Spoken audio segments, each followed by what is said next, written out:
Tamim ibn Aus al-Dari is originally from Yemen. There was a flood that occurred in his area which made everyone run, which means they went out of that area of Yemen and they ended up in what we know today as Palestine. Subhanallah.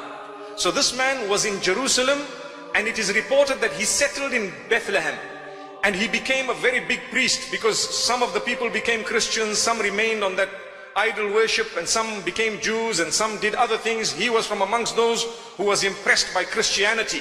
So he became a Christian, and he became a priest, and he became a monk, and he used to teach the people in the monastery, and he did so much. And he says, I used to teach people about Christianity. I used to try and search for the original teachings of the Bible, the Old Testament, the Torah and the Injil. And he says, one day I had a journey to be made. So I went out, and at nightfall I was still far away. So I decided, no, let me rest at this place. And I found myself in a valley where there was mountains. And for the first time I felt so scared, because I know about jinn. May Allah subhanahu wa ta'ala protect us from the jinn and even from the evil of mankind. Ameen. So my brothers and sisters, he says, when I felt this, I remembered that when I was much younger, the Arabs used to say, when you are scared of the jinn of the mountains, you must ask protection from the jinn of the mountains. Up to today, in a lot of cultures and traditions across Africa and some of the Middle East and even some of South America, I've heard, when there is a mountain, the people ask for protection from the god of the mountain or the jinn of the mountain. So he says, I was trembling, although I myself was a monk, but I said to myself, A'udhu bi sayyidi hadha al-wadi, which means I seek the protection of the chief jinn of this particular valley. So he says, as I lied down, I heard a voice. Subhanallah. The jinn spoke to him. What did they say to him? The jinn says, seek the protection of Allah, O man, the jinn cannot help you. So he was shocked. He said, what do you mean? Subhanallah.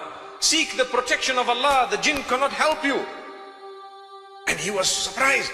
The jinn says, there is a messenger from amongst the unlettered who has come out in Mecca, and he has brought a book, the completion of the Old and New Testaments. It is the final testament. He has come out, we have heard it, and we have accepted the message. The man was shocked.